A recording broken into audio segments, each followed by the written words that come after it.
And We need to talk about your flare. Really? I have 15 pieces on. Well, okay, 15 is the minimum. Okay? Okay. Now, it's up to you whether or not you want to just do the bare minimum or, well, like Brian, for example, has 37 pieces of flare on today, okay? A terrific smile. Okay, so you want me to wear more? Look, Joanna, Yeah.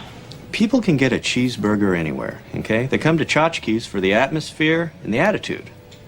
Okay, that's what the flare's about. It's about fun. Yeah. Okay, so more than, yeah? Look, we want you to express yourself, okay? Now, if you feel that the bare minimum is enough, then okay. But some people choose to wear more, and we encourage that, okay? You do want to express yourself, don't you? Yeah. Okay, great. That's all I ask. All right. That was the 1999 movie Office Space, Mike Judge. And we are Lost Futures, a Mark Fisher podcast, and I'm Steve. I'm Marlowe. Today, we're doing Chapter 6, All That Is Solid Melts into PR, Market Stalinism and Bureaucratic Anti-Production. Yeah, so he starts by calling Office Space underappreciated, which I think is the biggest cultural difference between him and I, because I was in high school in like the early 2000s when that movie, The Big Lebowski, and like a couple other movies, Super Troopers, were on constant rotation on Comedy Central, and like everyone loved it. The movie to watch to get... Like it was a DVD everyone had their freshman year of college that like it'd be like, oh yeah, let's put on Office Space. Great movie. And then there'd be like three people who are like, oh, I've never seen Office Space, and then we're all excited. Oh, I guess we're gonna watch Office Space. Mine freshman year was Requiem for a Dream. Well, yeah, that too. There were a bunch of movies like that. Like Memento was also like that. Yeah. Office Space. Yeah, Office Space was one of those. It had a kind of a cult following. Well, it had that special following of early 2000s Comedy Central rotation that like also Big Lebowski and Super Troopers had. That kind of just helped it get popular a little bit after the movie really came out. Anyway, Mark Fisher thinks it's unjustly undercelebrated. He compares it to Blue Collar, which me and Steve did a double feature last night. We did watch Blue Collar, the latter of which neither of us have ever seen. Lovely, reactionary, anti-union trash from the 70s. Great film. It was one of those where I hated the politics of it, but I loved the movie. It's a great movie. I just want to be the guy working in the auto. I mean, like, yeah. With the blues going and Richard. Yeah, that was my joke. Was like the movie takes place among auto workers in Detroit, and every time they have a shot in the factory, not just the opening shot, but whenever they go back to the factory, it's the same like bum ba-dum ba-dum ba-dum ba-dum ba-dum. And so like yeah, I had the idea that like that wasn't the soundtrack, that was actually like an in situ fucking thing that they just all were listening to constantly. It's with Richard Pryor and Harvey Keitel, and they do similar beats to Office Space, which is basically you steal from the organization that you're part of. In Blue Collar's case, it was they stole from the union. Yeah, the corrupt, mobbed up union they were a part of. They like stole from it and then got into like it wasn't really a comedy. They could have had it be hijinks, but I wouldn't call them hijinks. I would call it high stakes crime drama. Yeah, really. Yeah. I didn't. The movie kind of bugged out in the last 8 minutes, so I didn't see how it ended. I assume Harvey Keitel saw the light and like swore fealty to his union boss and apologized for causing trouble.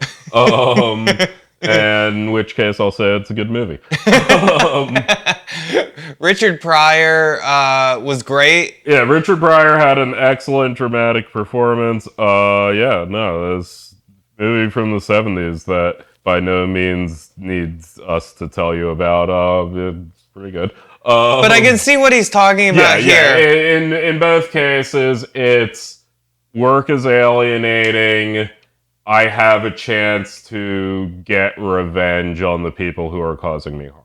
And here he says, and it is kind of like a Fordism versus post-Fordism kind of comparison that he similarly compared Godfather and Goodfellas to Heat, and now he's comparing Blue Collar to Office Space in a similar, like, these were the labor relations then, now the labor relations are as they are, and we're going to look at those differences. Yeah, and I think Blue Collar is very interesting for sort of dispelling the mythology of the, like, pristine Fordism in many ways, where it's like, yeah, actually the unions, you know, I mean, I joke it's reactionary, but no, I mean, like, the reason you have the UAW president you have today is because there was a push by actual pro-labor forces in highly corrupt unions that were not in it for the workers at a certain time.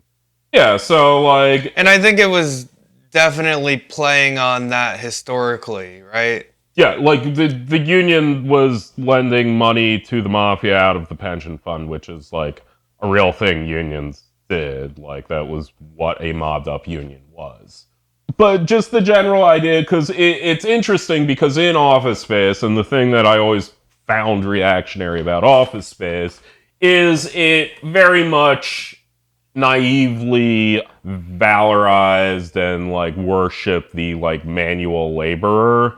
And, like, the main character's arc in the movie... Peter, he ends up, like, taking a job in construction after working in a cubicle, and he's like, yep, this is so much more rewarding, and it's like, okay, I mean, like, if that's your thing, like, I'm not denouncing it, but, like, you know, also manual labor sucks.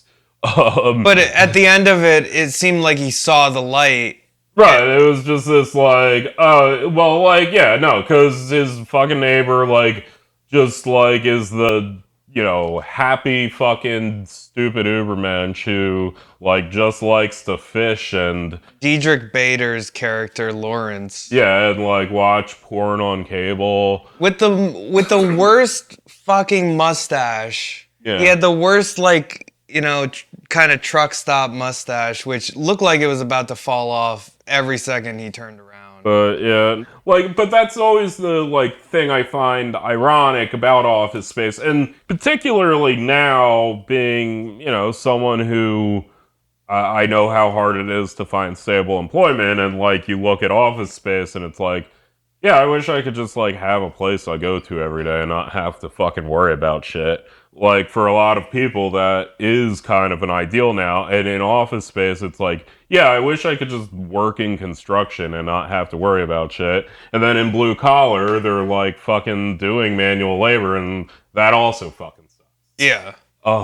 So I did like that we had that double feature. I thought it was... Yeah, it is kind of a grass is always greener. Right. But the end result is that capitalism kind of... Yeah, work just kind of does suck, and you should not read Mark Fisher as lionizing Fordism.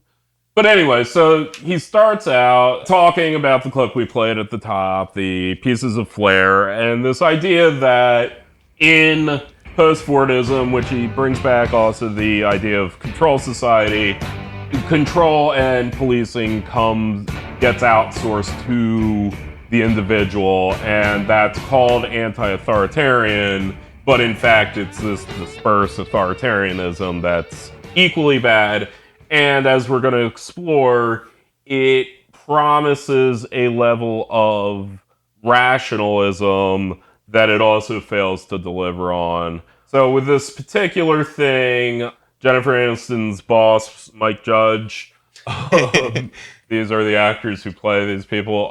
Stan is saying, not you are required to wear 34 pieces of flair, but that's not even enough. You need to want to wear 34 pieces of flair. And likewise, you know, I think it's an impression all my friends did in high school, but the Bill Lundberg, the boss. You might want to come in on Saturday. Hey, if you could just do that would be great. Like, he will never directly ask you to do something. He will always speak in these series of conditionals, which Mark Fisher doesn't even mention this in the chapter. I think it's relevant, but like, he speaks in this very particular way of constant conditionals. Like that. Right. He never says, you need to come in tomorrow. He will start with, I'm going to need you to come in tomorrow. If you could do that, that would be great. Blah, blah, blah. It's very passive. Right. A super passive voice. And like, from that, likewise, you have this like pretending that it's not an authority while it's an authority. So if you could be here around 9, that would be great. Okay? And the same goes for Mike Judge's character with the flare. Right. It's a passive authority. Right, exactly. I mean, again, like I said, it's like, we would like you to want to express yourself. He could simply just say, wear 34 pieces of flare, and she'd do it, because he's the boss. And that is the relationship we agree to, but, you know, that's no longer enough. And moreover, you get this increased bureaucracy in the TPS reports, blah, blah, blah. Right, and Mark Fisher relates this heavily to the education. And him being a teacher, he relates it directly to the way in which education works, educational institutions. In many educational institutions, for instance, if after a classroom observation, a teacher is graded as, quote, satisfactory, they will be required to undertake training prior to a reassessment. He goes on and he develops this, but his main thrust is that, yeah, you say that you took away all of this bureaucracy by developing these levels of capitalism, but what ends up happening is that the worker ends up having to police himself. This isn't so bad, huh? Making bucks, getting exercise, working outside. Looking at